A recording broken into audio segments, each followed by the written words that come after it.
নবম শ্রেণীর বাংলা ক্লাসে সবাইকে স্বাগত। আশা করি সকলেই ভালো আছো। আজ আমরা আলোচনা করব ফরুক আহমেদের রচিত বৃষ্টি কবিতায় আমাদের যে প্রশ্নগুলো দেওয়া আছে, অর্থাৎ 6.1.7 জীবনের সাথে সম্পর্ক খুঁজি, এই প্রশ্নের উত্তরগুলো।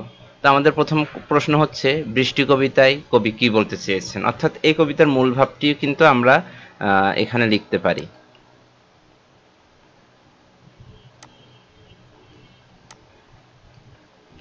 তো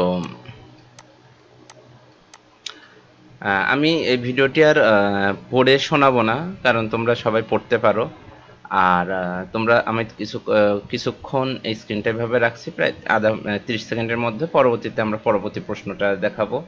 তো এর মধ্যে তোমাদেরকে বলে রাখি, যারা এই চ্যানেলটিতে নতুন আছো তারা চ্যানেলটি সাবস্ক্রাইব করে রাখবে, এবং তুমি কোথা থেকে ভিডিওটি দেখছো সেটি কমেন্টসে জানাবে। আচ্ছা, এরপর আমরা 2 নম্বর প্রশ্নটি দেখতে যাব। 2 নম্বর প্রশ্ন হচ্ছে আমাদের, রুগ্ন বৃদ্ধ ভিখারির রগ ওঠা হাতের মতন রুক্ষ মাঠ, কবি কেন এমন কথা বলেছেন? তো 2 নম্বর প্রশ্নের উত্তর এটি, তোমরা এখান থেকে একটু দেখে নাও। আর এই লেসনের শেষে তোমরা একটি কবিতা দেখতে পাবে স্ক্রিনে। তো কবিতাটি আমারই আবৃত্তি করা। তোমরা অনেকে ক্লাস দেখো, কিন্তু আমি যদি আমার কবিতাটি তোমরা একটু দেখো তাহলে আমার ভালো লাগবে। এবং কে কে এই ক্লাস দেখতে দেখতে কবিতাটি দেখছো কমেন্টসে জানাবে। তাহলে খুবই মানে তোমাদের, আমার খুবই ভালো লাগবে যে না, আমার স্টুডেন্ট আমার কবিতাও দেখে। ঠিক আছে, তো এই ছিল 2 নাম্বার প্রশ্ন, এখান থেকে এ পর্যন্ত। এরপর আমরা যাব 3 নাম্বার প্রশ্নে। আমাদের 3 নাম্বার প্রশ্ন হচ্ছে, রৌদ্রদগ্ধ ধানক্ষেত কিসের স্পর্শ পেতে চাই, কেন পেতে চাই?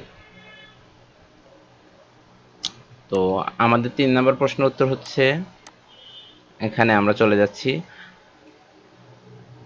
আবারও বলছি, যারা এখনো সাবস্ক্রাইব করোনি তারা সাবস্ক্রাইব করে রাখো।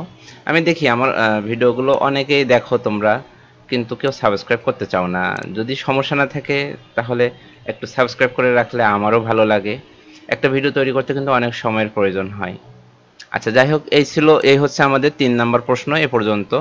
এরপর আমরা যাব 4 নাম্বার প্রশ্নে। আর এর মধ্যে তোমাদেরকে আরও একটা কথা বলে রাখি, তোমাদের স্কুলে অনেক সময় বিভিন্ন ধরনের প্রশ্ন এক্সট্রা দেওয়া হয়।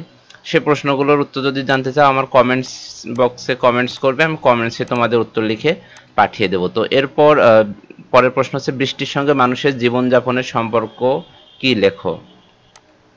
তো আমাদের 4 নাম্বার প্রশ্নের উত্তরে আমরা দেখি, তোমরা একটু পড়ে নেবে অথবা স্ক্রিনশট দিয়ে রাখবে। আর একটা কথা হচ্ছে, তোমরা হুবহু এটার মতো করে লিখবে না, তোমরা তোমাদের নিজেদের মতো করে এটা দেখে তোমরা নিজেদের মতো করে লেখার চেষ্টা করবে। তো এই ছিল আমাদের সবগুলো প্রশ্নের উত্তর। সবাই ভালো থাকবে, সুস্থ থাকবে, এই কামনা করে এখানে শেষ করছি। আল্লাহ হাফেজ।